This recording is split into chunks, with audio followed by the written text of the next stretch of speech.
Halo semuanya, apa kabar? Ya, semoga masih sehat-sehat aja ya. Selamat datang dalam video kami yang uploadnya bisa dibilang hemat banget. Ya, di masa pandemi ini semua itu jadi serba terhambat. Bahkan kru kita sendiri itu masih terpencar semua. Jadi untuk produksinya itu cukup terhambat. Apalagi sekarang dalam masa PPKM ya, dimana itu apa-apa aja tuh dibatasi. Ribet ya. Tapi tentu saja ini tidak akan menjadi penghalang bagi kami untuk terus menghadirkan berita-berita menarik buat sobat Gitizen sekalian. Mantep nggak tuh? Oke, jadi seperti yang udah gue sebutin di atas bahwa kami ya bakal menghadirkan berita-berita buat kalian semua. Dan gue Jota di sini. Kali ini gue bakal bawain berita-berita yang masih cukup hangat buat sobat pecinta game Space Ninja.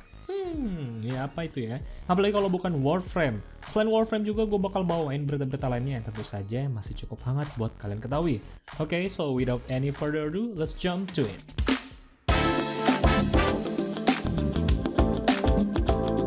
Oke, berita pertama datang dari salah satu game developer yang sudah cukup lama berdiri, yaitu Digital Extremes. Salah satu game mereka, yaitu Warframe, baru saja menggelar event tahunan mereka. Tentu saja ini adalah TennoCon 2021. TennoCon ini berlangsung secara live pada 17 Juli 2021 kemarin. Dan dalam TennoCon ini, mereka menghadirkan beberapa update terbaru. Yang pertama adalah update yang paling gua tunggu-tunggu, yaitu kelanjutan story dari game ini sendiri, yang tertuang dalam War Quest terbarunya, yaitu The New War. Menarik ya. Gue pribadi sangat senang dengan story yang disajikan dalam game ini. Oke, untuk War Quest ini sendiri sih masih dalam pengembangan ya. Skripnya juga udah kelar dengan total hingga 300 halaman. Anjir, banyak juga. Oh ya, ini juga menjadikan The New War sebagai story quest terpanjang dalam sejarah Warframe. Mantep. Untuk gameplaynya sendiri juga sangat menarik.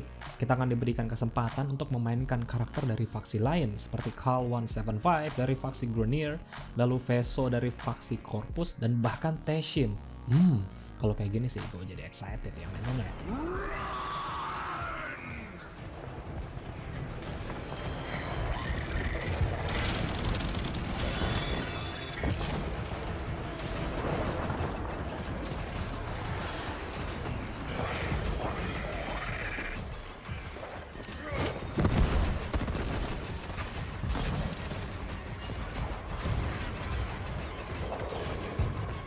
Nah, jadi segitu potongan singkat untuk gameplaynya ya. Kalian bisa lihat lagi yang lebih panjang di link di deskripsi di bawah.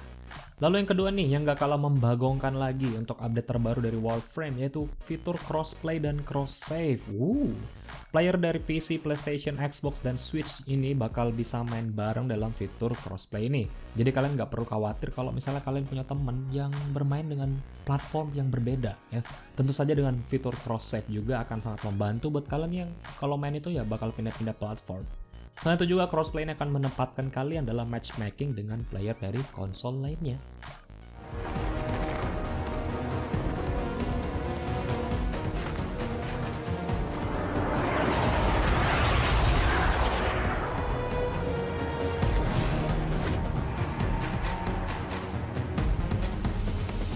Ya, gue sendiri sih ya masih nggak nyangka kalau ternyata Warframe ini akhirnya bakal memasukkan crossplay dalam game mereka. Mengingat Sony yang menentang fitur crossplay pada platform mereka. Tapi tentu saja tidak pernah ada pernyataan khusus yang menyatakan bahwa Sony adalah masalah utama dari pengembangan fitur ini. Selain itu, developer team juga sedang mengembangkan Warframe dalam versi mobile-nya.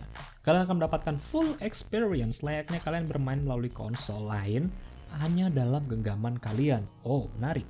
Tidak hanya bermain selayaknya single player, tapi juga bisa bermain secara multiplayer dengan pemain lain dari konsol lain. Oke, tentu saja gue juga ini masih belum bisa memastikan seberapa optimalnya bermain Warframe dengan smartphone, tapi gue cukup menantikan realisasi dari update mobile ini. It looks gorgeous. Yeah, it's stunning. It's not just mobile to PC crossplay. I'm inviting everyone. I'm inviting DE Megan on her PlayStation account. Oh, here comes Megan. trouble. Here comes Megan. Selain dari dua update besar yang udah gue sebutin tadi ya, ada beberapa update juga yang dibawakan dalam TennoCon 2021. Salah satunya adalah Warframe yang menjadi favorit dari banyak player, yaitu Nidus. Bakalan hadir dalam versi Prime-nya. Oke. Dengan hadirnya Nidus Prime ini, itu akan membuat Nidus main bergembira, bersorak-sorai. Bagaimana enggak ya? Versi Prime pada Warframe Warframe itu akan menjadi lebih kuat dari versi standarnya ya. Ya kalian kalau main Warframe pasti tahu lah.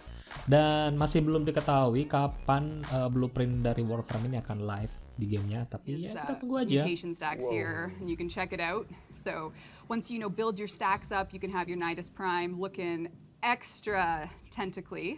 It's beautifully animated, beautifully arted, and I can tell I'm boring Sheldon. So unfortunately, Sheldon doesn't seem to be. Oh, I'm not Lalu that. selanjutnya ya, kalau di TennoCon tahun lalu kita kedatangan Warframe yang disebut sebagai The Broken Warframe ya, yang diikuti dengan update Heart of Deimos. Nah, pada tahun ini juga kita akan kedatangan Warframe baru lagi yang dinamain Caliban. Oke. Warframe ini merupakan campuran dari Warframe dan Sentient. Jadi kombinasi ya dari Warframe dan Sentient. Oke. Yang menarik lagi dari Warframe ini, Caliban, dia memiliki pasif di mana dia mendapatkan damage resistance ya, seiring dengan jumlah hit yang diterima. Bahkan pasifnya ini tuh tidak cuma berpengaruh pada dirinya sendiri, tapi juga ke squad mate-nya. Jadi tentu saja kalian wajib menambahkan Caliban dalam koleksi Warframe di arsenal kalian. Jadi kita tunggu saja update-nya. Ya, lalu berita lainnya datang dari Ubi Halus alias Ubisoft. Canda. Ya, jadi Ubisoft baru aja memberikan reveal pada tanggal 20 Juli 2019 kemarin untuk game terbaru mereka, yaitu Tom Clancy's X Defiant. Ya, Tom Clancy's Defiant ini sendiri dibuat oleh Ubisoft San Francisco dan tentu saja masih dalam masa pengembangan ya. Game ini mengusung tema kompetitif 6v6 arena dan akan memiliki beberapa game mode seperti Domination dan Escort. Tidak hanya itu, dalam game ini juga tersedia kelas atau faksi yang bisa kalian pilih dengan masing-masing ability dan juga Ultra, atau kalau di game lain sih Ultimate. This is a free-to-play, high-octane shooter combining realistic gunplay with personalized classes. Those classes are represented in our game as factions, each bringing unique gameplay. Tom Clancy's X Defiant ini sendiri juga merupakan crossover dalam Clancy's Universe ya, dimana kita bakal dipertemukan dengan karakter atau di sini disebutnya sih Defiants dari universe lain, seperti The Wolves dari Ghost Recon, Echelon dari Splinter Cell, Outcast dan Cleaners dari The Division. Sementara faksi lain juga bakalan ditambahin ya di kemudian hari. Di sini juga kalian bakal diberikan kebebasan buat ngatur Defiant kalian dengan ability dan Ultra sesuai dengan faksi yang kalian inginkan. Selain itu juga kalian bisa ngatur loadout kalian mulai dari primary weapon, secondary weapon, attachment, hingga device yang akan kalian gunakan saat match. Ya, kalian juga masih bisa ganti-ganti loadout ya setiap kali respawn gitu. Jadi nggak ada tuh namanya menghade setiap kalian mati karena salah ngatur loadout. Ya, gameplaynya sendiri tuh lebih ke fast-paced battle ya, dimana game yang seperti ini sih udah banyak ya kita temuin di luaran sana seperti Overwatch atau Call of Duty atau Team Fortress. Ya kalau gue sih pertama kali lihat ini ya benar-benar seperti Call of Duty menurut gue ya. Ya, terus juga untuk kelasnya itu ya, seperti yang udah gue sebutin di atas, di sini tuh tersedia 3 kelas, yaitu tank yang di sini tuh dipegang oleh The Wolves dengan HP yang tinggi, lalu shield ability, terus juga ada assault dari Cleaners ya, terus itu mereka dapatnya DPS-nya ya, terus juga ada healer dari Outcast, dan yang terakhir ada support yang dipegang oleh Echelon. Ya, walaupun game ini sudah mulai di luar ekspektasi, game ini juga akan hadir secara free to play alias gratis ya. Ya, paling di dalamnya tentu saja bakalan ada in-game market, microtransaction. Ya. Jadi buat kalian yang ingin mendapatkan kesempatan untuk mencoba game ini, langsung aja register di website mereka di playxdefiant.com. Siapa tahu kalian bejo ya, jadi bisa nyicipin game satu ini.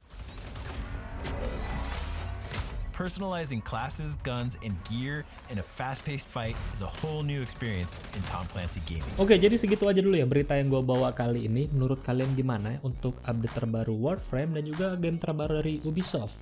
Silahkan tinggalkan komentar kalian di bawah ya. Jangan lupa buat mampir di website kita ya di egtech.com, karena di sana kita bakal ngasih berita-berita endes seputar game dan teknologi informasi buat kalian. So I think that's all for today. Jangan lupa like video kita ya jika kalian suka, share video ini dan subscribe biar kalian tidak ketinggalan video terbaru dari kita tentu saja. Ya, dan tentu saja my name is Jota. Stay safe and bye.